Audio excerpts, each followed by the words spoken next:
اللهم صل وسلم وبارك عليه وعلى آله صلى الله عليه وسلم. صلاة الله سلام الله على طه رسول الله. صلاة الله سلام الله على ياسين حبيب الله. Tanda kenabian Nabi yang mulia ada terdapat di belakangnya lembut, ada terdapat di belakang badannya, lembut jika disentuh pada tempatnya, punya bulu halus di sekelilingnya, bentuknya sebesar telur burung puyuh. Ada riwayat terang lagi bersuluh, para nabi juga punya tandanya, ada pada tangan kanan mereka. Nabi kita zahir tidak perlu tanda pada tangannya. Rambut Nabi yang mulia ada 3, ambil faham jangan lalai, jangan leka. Yang pertama sebutannya wafrah jua, ini rambut sampai cuping telinga. Yang kedua sampai pada pertengahan tengkuknya disebut lima. Tengkuknya disebut. Yang kedua sampai pada pertengahan tengkuknya disebut limah. Dilupa jangan jumlah pula yang terakhir sebutannya, yang mencecah bahu baginda yang mulia. Ikan mayang rambut Nabi yang sempurna, tidak lurus, tidak keriting bentuknya, hitam pekat rambut jua janggutnya. Tiada uban melainkan sedikit cuma, dan berbeza pandangan para ulama. Inai adakah digunakan baginda, yang terkuat kata guru yang mulia. Tiada berinai baginda yang tercinta, yang menginaikan rambutnya yang mulia.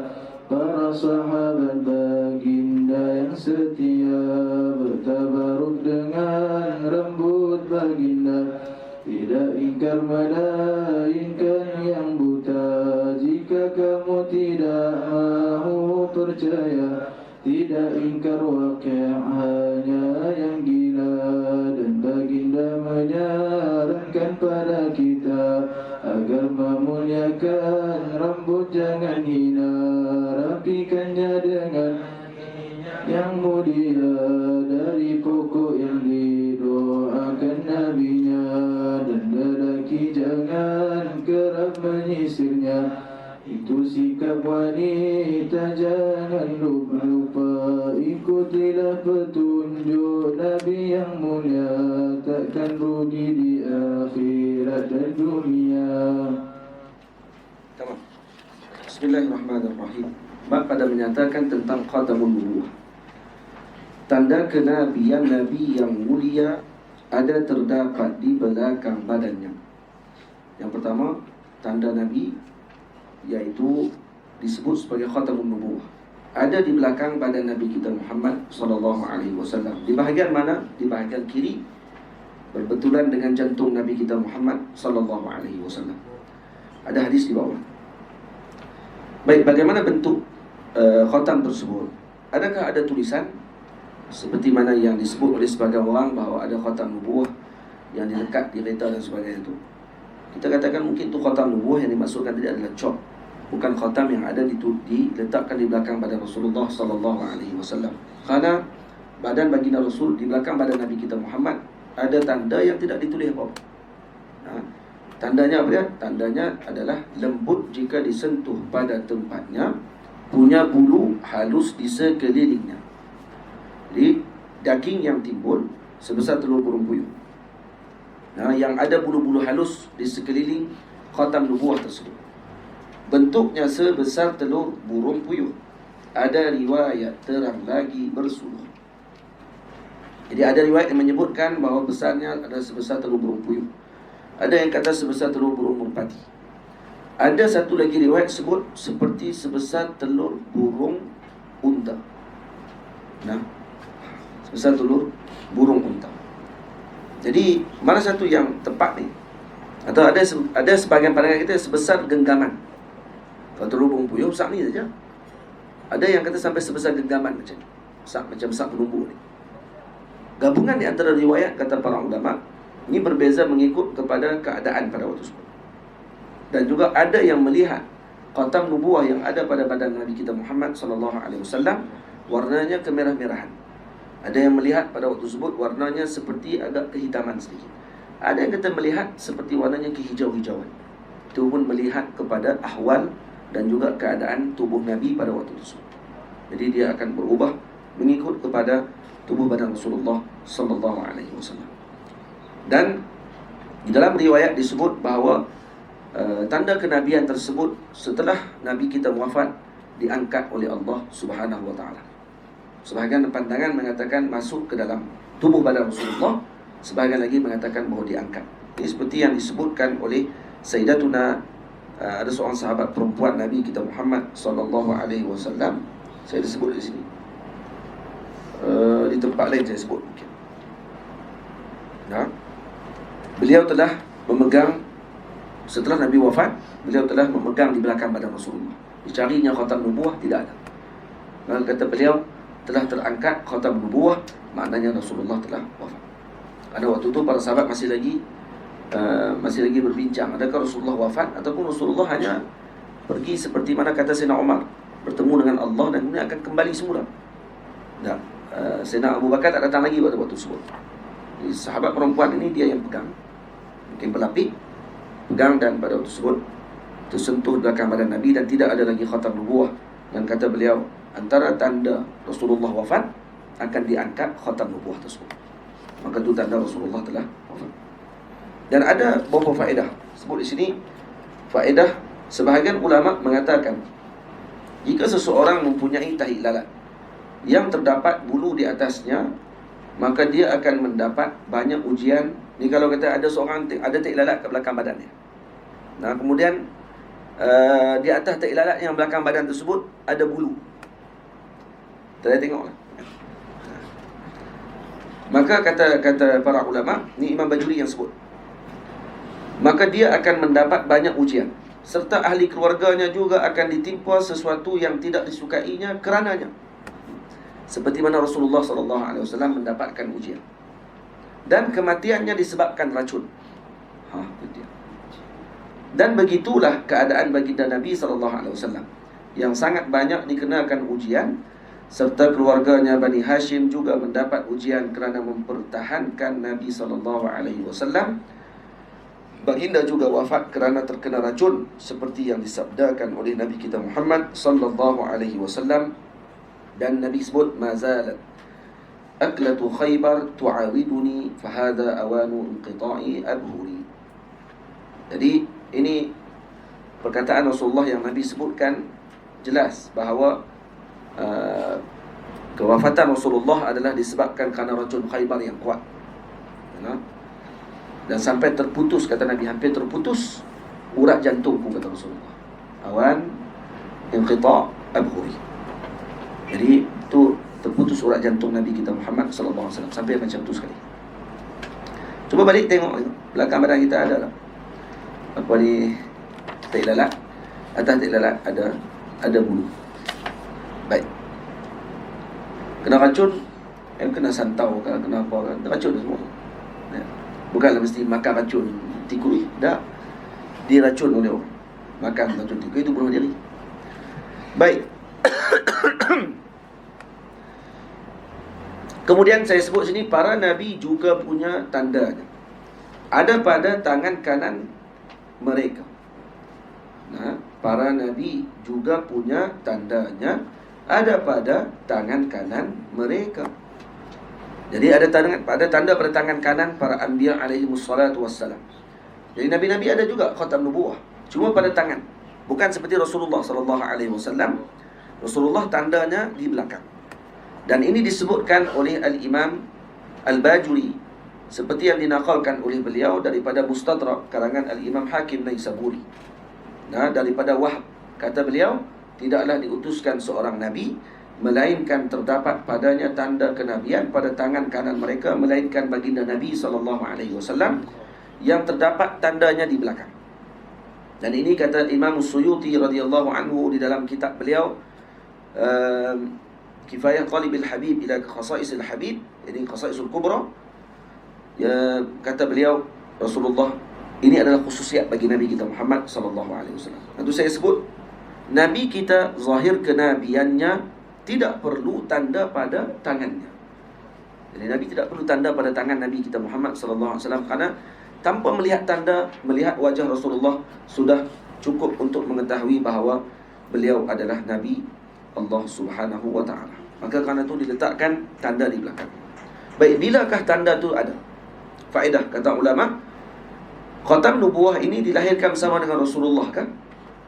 Ataupun ianya ada setelah Nabi lahir, ataupun ianya diletakkan ketika peristiwa pembelahan dada, ataupun ketika Nabi diutuskan. Ada 4 pandangan ulama ni. Waktu bila? Waktu Nabi lahir, keluar dengan khatam nubuwah, ataupun waktu ketika Nabi dibelah dada.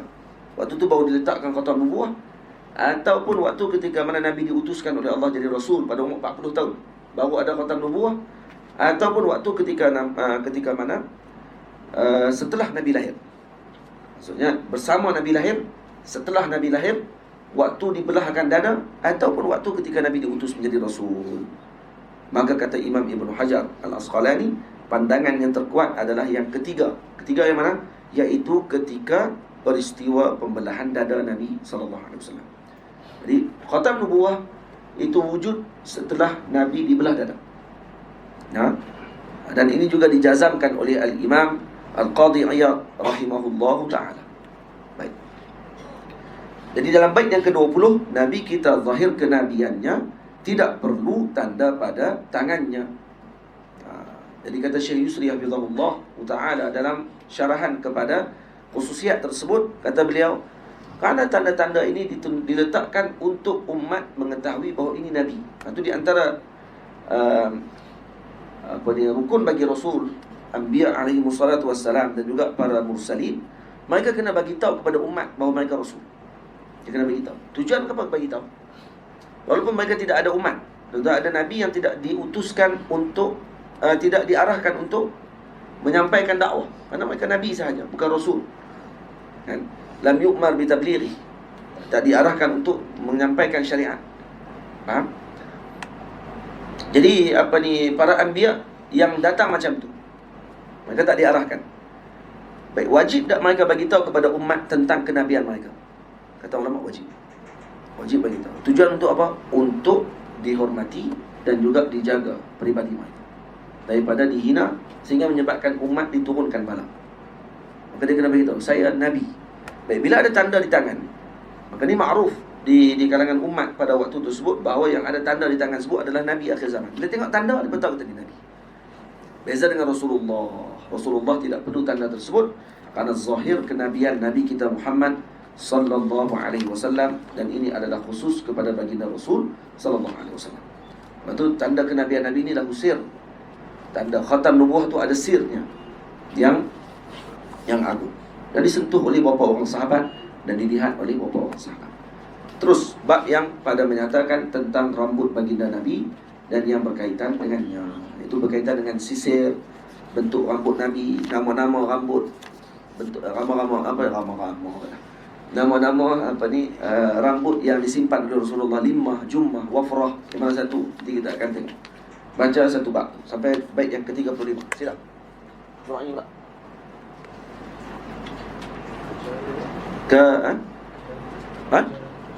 Oh, baca dah dia? Oh, baca dah. Oh, baca 2 bab. Terus tengah. Baik. Rambut Nabi yang mulia ada 3. Bukan maksudnya 3 ni ada 3. Rambut Nabi ada 3 kat Allah. Itu dah kala 2 3 4. Dah. Rambut Nabi ada 3, iaitu 3 apa? 3 jenis. Bawah itu dah. Hazah mudhaf, faham?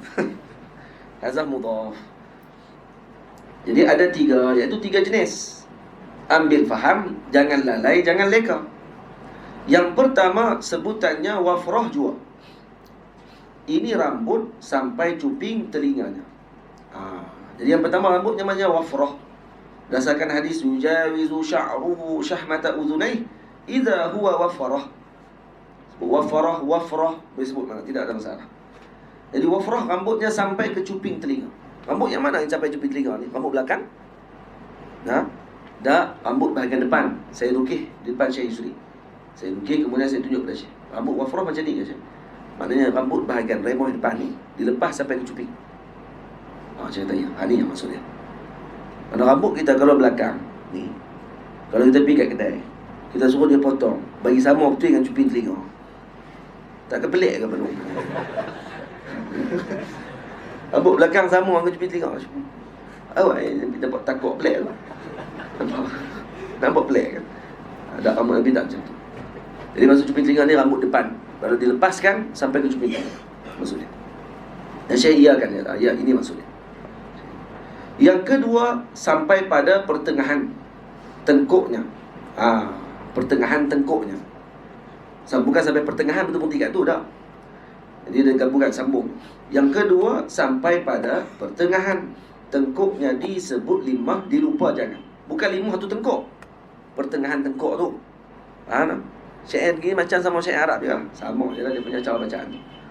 Yang kedua, sampai pada pertengahan tengkuknya disebut limah, dilupa jangan. Tengkuknya disebut limah, dilupa jangan. Jadi limah, rambut yang sampai ke pertengahan tengkuk, itu rambut limah. Kana yablughu sya'ruhu syahmata udhunayh.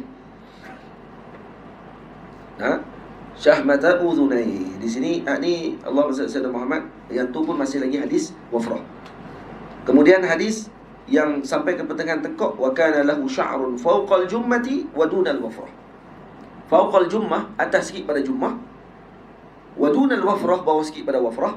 Maksudnya rambut dia di pertengahan tengkuk. Itu rambut dipanggil apa? Limah. Dan ni kebanyakan rambut Nabi kita Muhammad SAW begitu. Rambut limah kebanyakannya. Dan yang terakhir, rambut yang ketiga, jummah pula. Yang terakhir sebutannya, yang mencecah bahu baginda yang mulia. Ini rambut yang ketiga, rambut jummah, iaitu yang mencecah bahu. Sebab tu apa ni, Allah SWT kata, Al-Imam Az-Zamakhsyari mengatakan, kebiasaan bagi rambut orang Arab adalah kerinting. Boleh? Bila sebut dia baik yang seterusnya lagi, Sebelum masuk baik tu. Jadi kita ada 3 rambut, wafrah, limah, jummah. Ringkasan dia walaj. Waw, lam, jim. Walaj. Wafrah, limah dan juga jummah. Baik. Jadi kita dah faham benda tersebut. Al-Imam Haddad, Qutbud Da'wah wal Irsyad, Sayyidi Abdullah bin Alawi Al-Haddad rahimahullah, kata beliau, saya telah beramal dengan seluruh sunnah Rasulullah SAW, kecuali satu saja. Apa dia? Rambut panjang. Rambut panjang yang dia tak beramal lagi. Maka dia simpan rambut panjang sebelum wafat. Sebelum wafat beliau, dia menyimpan rambut panjang sampai ke bahu. Kita pun kalau nak beramal dengan sunnah tersebut, bolehlah simpan sekali. Kalau rambut tu elok lah. Rambut tu jenis memang, kalau disimpan panjang, melengkoi serupa dengan rambut Medusa. Tahu Medusa? Tuhan makhluk yang rambut macam ular. Kalau siapa tengok jadi batu. Tuhan Greek, orang-orang Greek zaman dulu, Greek kuno, bagi Medusa. Kalau rambut jenis tu, biasa simpan banyak tau. Orang tengok serabut, orang tengok jadi kerah batu. Macam tengok rambut Medusa. Jadi kalau rambut kita boleh simpan panjang, sila niat dengan untuk mengikut sunnah Rasulullah SAW.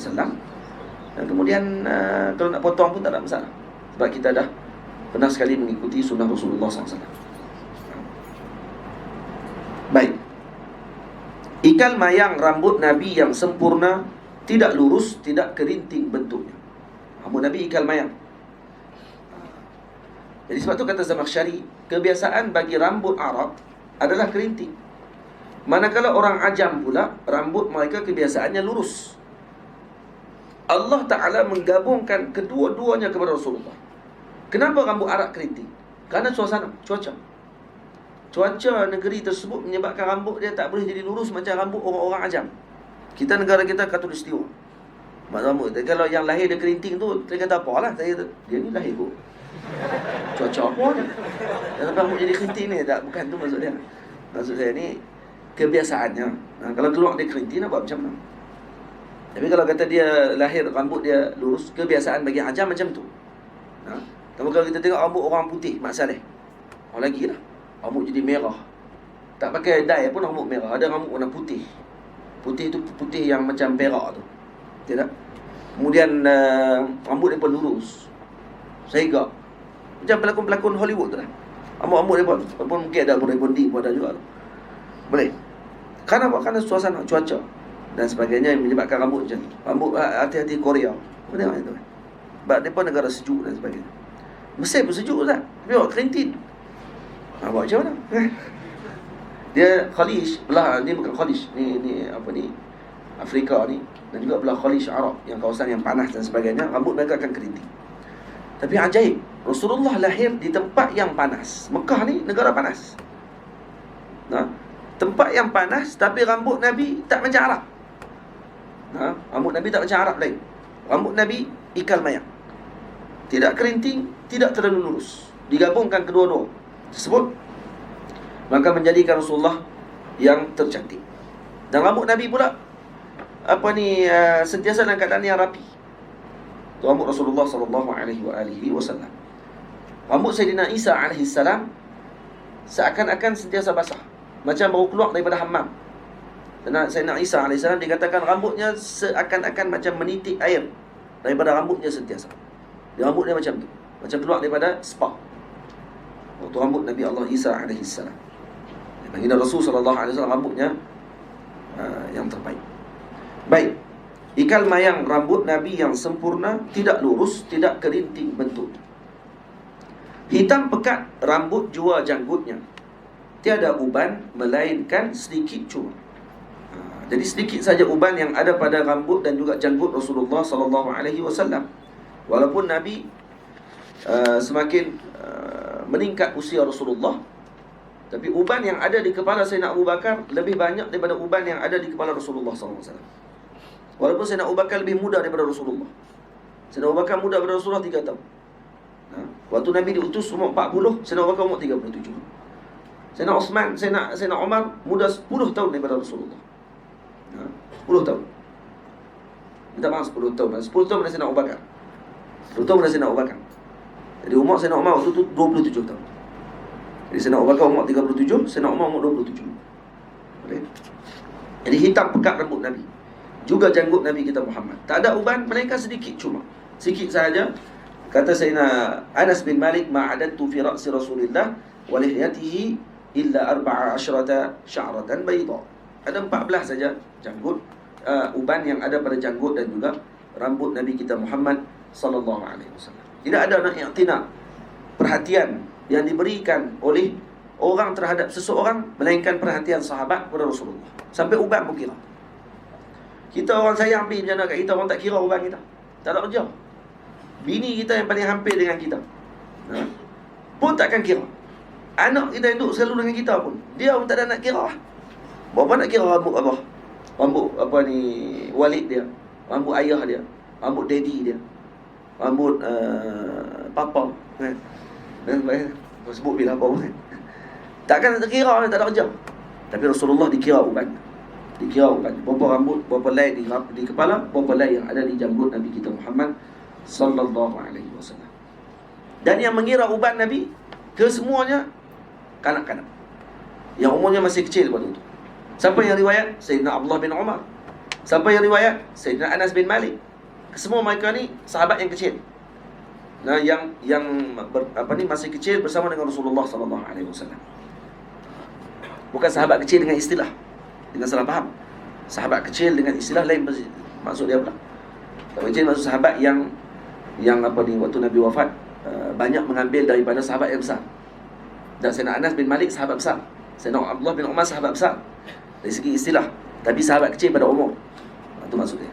Jadi dia kecil lah waktu tu. Mereka yang boleh riwayat. Karena sahabat-sahabat besar seperti Sayyidina Abu Bakar tak mampu melihat Nabi secara terus. Sayyidina Amr bin Al-As mengatakan kami tidak mampu melihat Nabi secara terus. Karena haibahnya Rasulullah SAW. Karena kalau melihat Nabi sekejap, lepas tu mereka akan tunduk. Tak akan mampu melihat Nabi terus. Tenang Nabi. Buat pelik. Tak. Yang boleh tengok macam ni sahabat yang kecil. Nah, yang kanak-kanak waktu tu. Sayyidina Anas bin Malik tengok Rasulullah. Budak-budak kalau dia puji orang, maksud dia betul. So tanya kat budak-budak, handsome tak? Budak tu kata, handsome. Tengok, betul. Kerana budak tak pandai menipu. Tapi kalau tanya kat orang tua, handsome tak? Boleh tak? Handsome. Handsome. Lepas tu tengok. Dia nampak sangat lah. Dia nak peli gitu. Faham? Budak-budak tak menipu. Dan berbeza pandangan para ulama. Inai adakah digunakan baginda? Jangan duk kata pula, ni ustaz jatuh ni. Ustaz takkan jatuh kot ni. Tak jatuh. Memang saja apa saya sebut ulama sebab nak bagi sama di belakang. Ulama baginda. Sebut ulama, bahasa kita ada macam apostrofi ataupun ada K kat belakang. Ulama. Jadi baginda kot. Ini bahasa Sarawak kan. Dan berbeza pandangan para ulama. Inai adakah digunakan baginda? Ulama khilaf. Yang ni penting ni. Yang ni pun orang panggil, saya bagi khulasah kepada hadis Nabi SAW. Khulasah dengan syair. Nak bagi faham bagaimana memahami hadis Rasulullah SAW. Baik. Ulama khilaf, adakah Nabi pakai inai ataupun tidak? Yang terkuat, kata guru yang mulia. Yang terkuat, ni pandangan yang terkuat. Kata guru yang mulia. Ya, siapa guru yang mulia yang saya maksudkan? Maksud pengarang. Bagi guru yang mulia itu adalah Al-Allamah Syekh Dr. Jarrah Yusri Rushdi Said Jabr Al-Hasani Hafizahullah Ta'ala. Yang ni saya dah tulis di bawah. Tapi ada sikit kesilapan tu. Saya tulis dia halapan pada tahun 1210. Pada 2009. Bukan 2010. 2010 tu termasuk sekali lah. Jadi 2009 sampai 2010. Baik. Jadi apa kata Syekh Yusri? Tiada berinai baginda yang tercinta. Ini yang terkuat. Kerana ini berdasarkan riwayat Al-Imam Al-Bukhari radhiyallahu anhu. Manakala hadis dalam Sunan Tirmizi ataupun dalam Syama'il, Al-Imam Tirmizi menggabungkan riwayat. Dia cuma menceritakan. Dia gabung. Ada riwayat yang menyebut Rasulullah pernah berinai. Ada riwayat menyebut Rasulullah tidak berinai. Lepas tu dalam Syama'il, kalau kamu buka, kamu akan jumpa hadis yang ditanya kepada Sayyidina Abi Hurairah, yang mana beliau menjawab, kata, rambut Nabi tidaklah terlalu banyak uban sehingga perlu berinai. Maknanya apa dia? Nabi tak berinai. Dan adakah Nabi memakai inai? Nabi tak banyak uban. Berapa nak pakai inai? Boleh? Begitu juga Sayyidina Anas bin Malik menyebutkan berapa tempat saja yang ada uban di rambut Rasulullah SAW. Dan juga beliau menyebut, kata ada yang melihat Rasulullah ada macam henna ataupun dia punya bekas-bekas daun inai tadi melekat pada rambut Nabi setelah Nabi basuh ke dalam tandas dan Nabi mandi. Masih ada kesan lagi rambut-rambut. Di rambut Nabi itu ada macam daun inai. Jadi kata ulama, Nabi memakai inai mungkin. Hadis itu dhaif. Hadis itu dhaif, maka tidak boleh untuk bercanggah dengan hadis yang sahih yang mengatakan Nabi tidak berinai. Baik, macam mana nak digabungkan? Nak digabungkan, kata Syekh, ya kata bila Syekh Yusri sebut macam ni, maka disebut yang menginaikan rambutnya yang mulia para sahabat baginda yang setia. Baik, rambut yang dilihat ada inai, yang warna merah dan sebagainya, rambut yang sampai kepada kita, yang ada orang duk kerak rambut kan, rambut Nabi disimpan tabarrukan untuk mengambil barakah. Dan rambut Nabi barakah tu kan? Siapa yang ada rambut Nabi ni pernah dibuat pada zaman Sultan Utsmaniyah dulu, Sultan Ahmad kalau tidak salah saya, di ramai pada waktu sebab mengaku semua pakai ada rambut Rasulullah SAW. Ada dalam kitab Asar Rasul, karangan sahib kepada kita Al-Imam Amin Kurdi, Said Amin Kurdi kalau silap saya, pengarang ulama besar di Makkah Al-Mukarramah. Dia ada karang kitab Tarikh Makkah Al-Mukarramah, 4 jilid besar. Asalnya 8 juzuk digabung jadi 4 jilid besar. Tarikhul Qawi. Tarikh Al-Qawi, karangan Al-Imam Qurdi. Itu Syekhul Masyayikh, Syekhul Masyayikhina, guru pada guru-guru kita. Dan beliau adalah khattab yang agung. Penulis khat yang ada di sekeliling Masjid Nabawi itu, Masjidil Haram, adalah daripada selian beliau. Dan banyak dengan khatnya beliau. Allah Alam sekarang ada lagi ke tidak khat, tapi kalau kebanyakan khat yang ada di sekeliling Masjidil Haram itu adalah daripada hasilnya beliau. Jadi Syekh tulis dalam kitab tersebut, kata pernah dibuat ujian rambut Nabi SAW bila disuluh, maka tidak ada bayang. Tak ada bayang pada rambut tersebut. Namun kalau dibakar, tidak akan terbakar rambut tadi. Baik. Dan ada seorang lelaki diceritakan dalam kitab tersebut, anaknya terkena kanser, sakit kanser yang sampai tahap yang sangat tinggi. Kemudian dibawa pergi ke doktor. Doktor kata dah ada beberapa bulan saja lagi.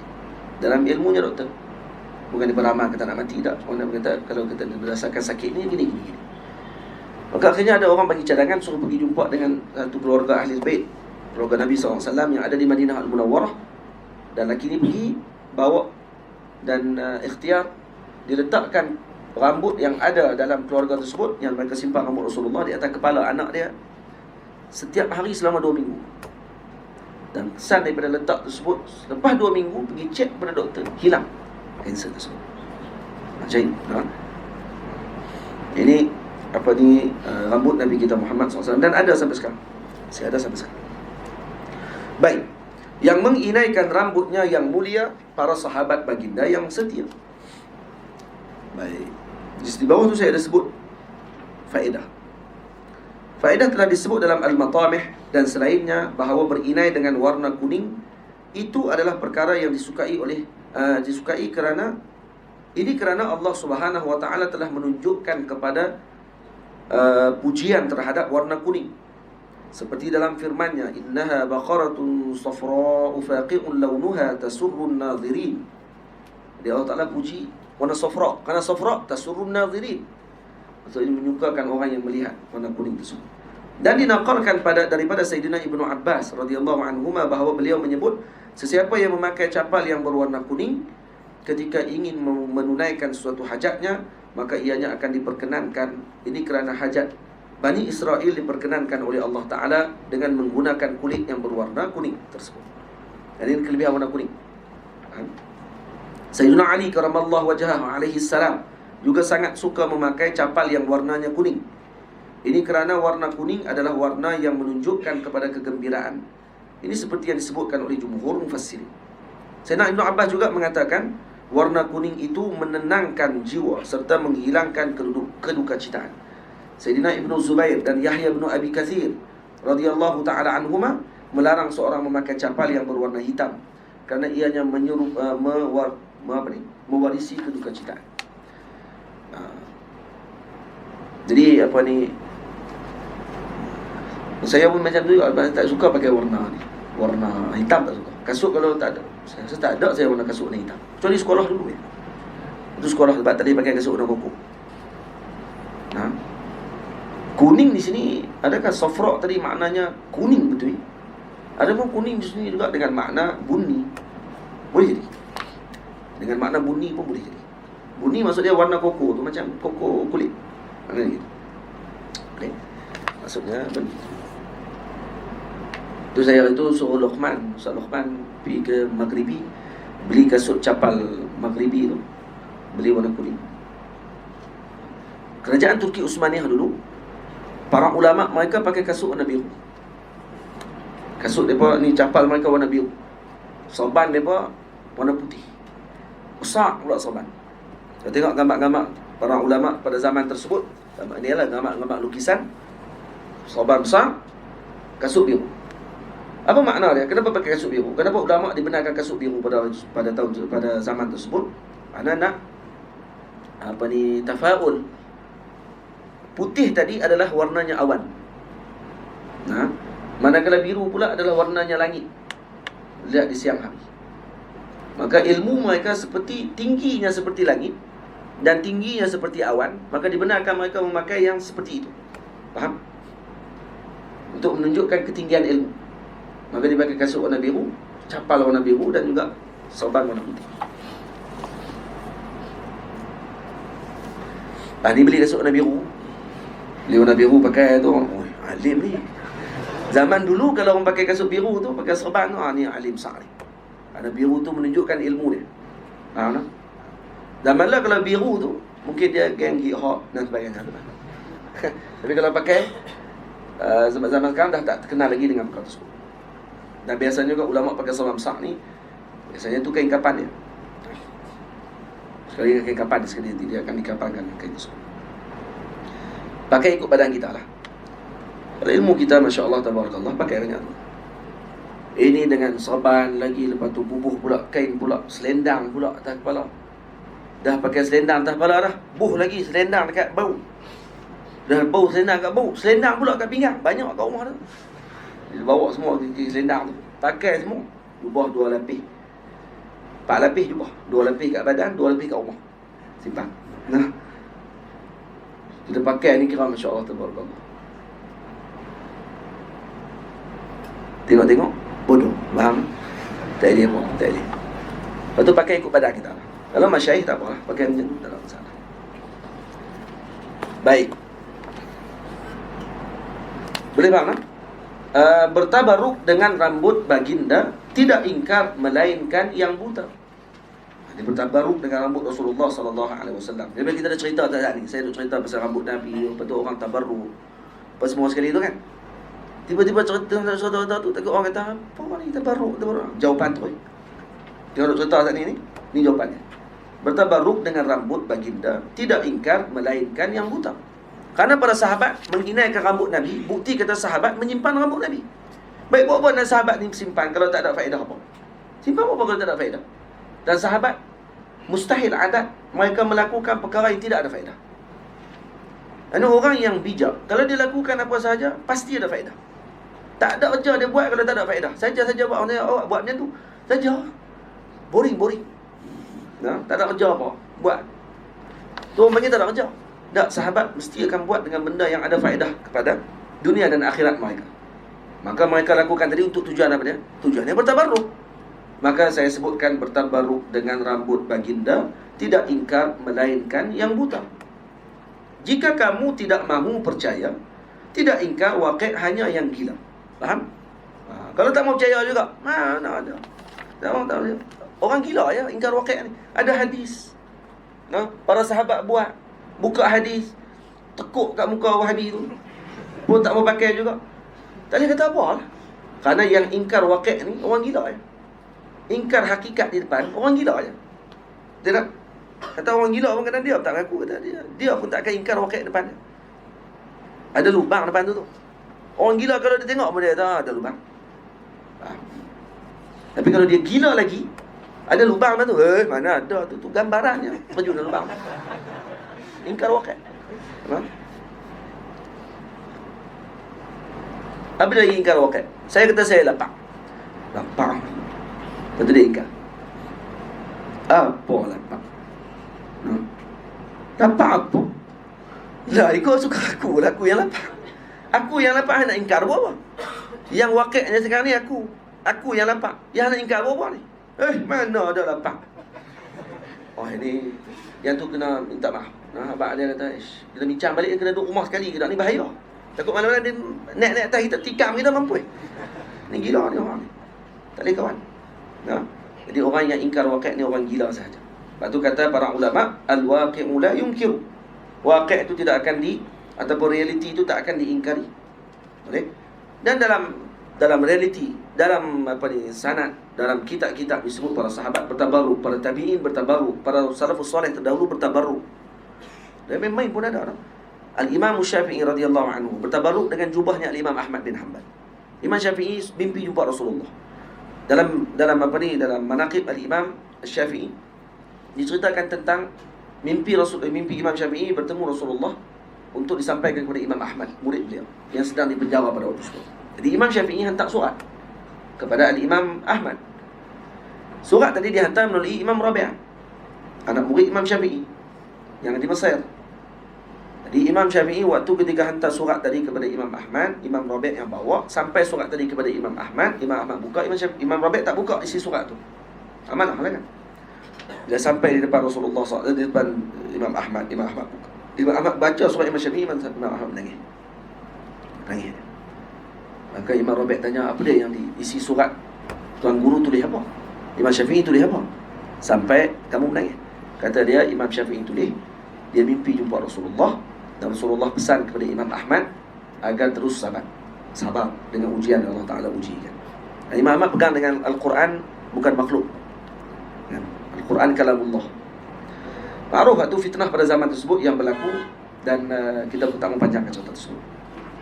Jadi bila disuruh sabar, kekal dengan sabar dengan ujian tersebut, maka Imam Ahmad disebabkan gembira dengan mimpi tadi, terus dibuka jubah dia, bagi hadiah kepada Imam Syafi'i. Dibuka jubah dengan tanda gembira ni. Buka jubah bagi dekat Imam Syafi'i. Imam Rabi' bawa balik. Dalam hati dia kata, kalaulah jubah ni bagi kat aku, kalaulah jubah ni dapat kat aku ni, syok. Dah main jauh. Jubah tu suruh bagi kat Imam Syafi'i, dan Imam Rabi' waktu tu duk harap, kata kalau boleh jubah ni dapat kat dia. Sampai pada Imam Syafi'i. Imam Syafi'i tanya kepada Imam Rabi', ada apa-apa yang dia bagi? Ya ada. Dia bagi jubah. Imam Syafi'i kata, abang jubah tu main. Imam Rabi' kata, habis. Tok guru minta tadi kata apa? Lepas tu Imam Syafi'i kata apa kat Imam Rabi'? Dia kata hati Imam Rabi', tu Imam Syafi'i kata, jangan bimbang Rabi', aku tak ambil jubah ni, aku bagi kat hang. Jubah ni hanya aku nak rendam saja dengan air, dan aku nak ambil airnya. Aku nak ambil airnya, tabarruk dengan air tersebut, rendaman jubah Al-Imam Ahmad ibn Hanbal. Tengok para salafus soleh, semuanya mereka mengambil barakah sama mereka. Nampak? Ada yang main-main pula kata, ada tak lagi jubah tu? Ayak tu ada lagi. Nak try boleh? Ni main try tepuk lagi, main try ayak kaki. Itu yang tak ada bagi ayak tu. Ayak tu tak boleh bagi kat orang macam tak boleh dapat ayak yang mulia macam tu. Dapat ayak kaki jadilah. Air kaki basuhan lembu. Bukan basuhan kaki kita. Kita manusia mulia. Walaqad karramna bani Adam. Kaki lembu, ambil kaki lembu. Kau nak makan kau nak. Basuhan kaki kambing. Kaki kambing pun dia jilat, bukan main lagi. Mainan kaki ulama kalau orang cium, hada syirik, bid'ah dhalalah finnar. Mainan kau rek. Bodoh punya Wahabi. Ani Wahabi marah kat saya ni, apa nak tengok? Sama kan kaki kawarek dengan tu tadi, dengan ta'zim. Ta'zim, dan sebut pun ta'zim, bukan ta'abud. Awak kita cium kaki ulama, maknanya kita menyembah ulama. Habis tu, kamu jilat kaki kambing tadi, kamu menyembah kambing. Ya, kami makan tu kan, ta'zim tu menghina. Tak menghina, kamu jilat bodoh. Kalau kamu menghina, kamu tak makan kau orang. Kaki kambing, lah. Kaki kambing mana ada? Kaki kambing. Kaki ayam dia makan, buat apa namanya tu? Hak yang siam buat. Orang tani selalu buat apa ni? Kabu kaki ayam ni. Kabu kaki ayam. Kaki ayam tu letak tu. Dia balik cuci elok, buat kabu, makan. Nah, kaki ayam, kaki kambing. Kaki apa yang tak makan? Kaki lobster. Kaki ketam. Semua kaki tu, semua dia jilat. Main dekat kaki ulama, kaki tuan guru, kaki mak ayah, apa semua ni. Ada syirik. Dan dhalalah finnar. Ambil kaki kambing tadi, sumbat lubang hidung. Bodoh. Faham? Jika kamu tidak mahu percaya, tidak ingkar waqi' hanya yang gila, dan baginda menyarankan pada kita agar memuliakan rambut, jangan hina. Ini masuk bab lain lah. Masuk bab kenaan dengan rambut kita, jangan kita hinakan. Maksudnya sebab tu kita kena jaga rambut. Rambut kena jaga elok, sisir. Tapi bagi lelaki, lagi akan disebut di belakang. Sebut tak tahu?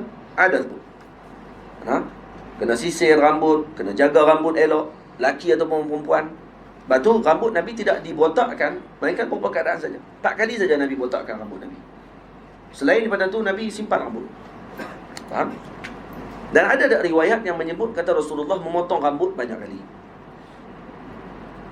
Tak dengar riwayat. Kebanyakan ulama sebut rambut Nabi kebanyakannya limah. sampai ke pertengahan tengkuk. Baik, takkan tak potong rambut Nabi tak panjang? Yang ni jadi iskal.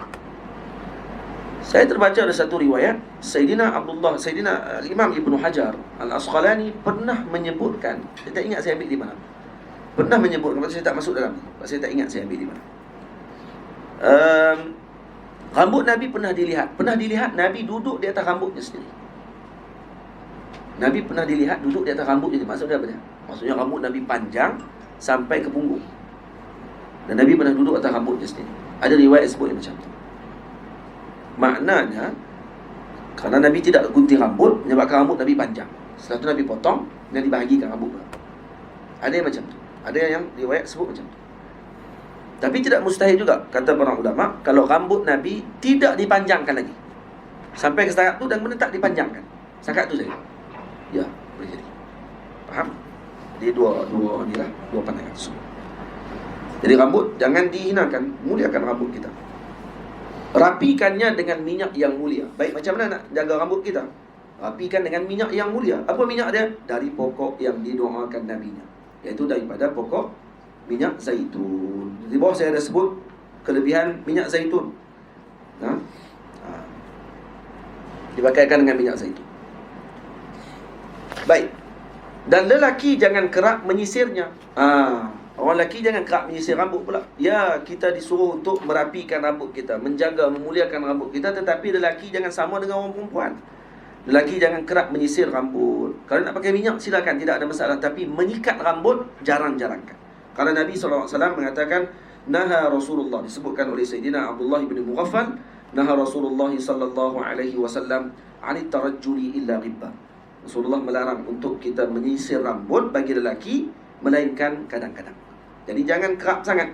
Kata Imam Ibn Al-Arabi Al-Maliki, muwalatuhu tasannu'. Maksud berterusan sangat dengan menyisir rambut ni orang panggil berlebih-lebihan. Wa tarkuhu tadannus, tinggal terus tak sisir rambut, ini mengotorkan.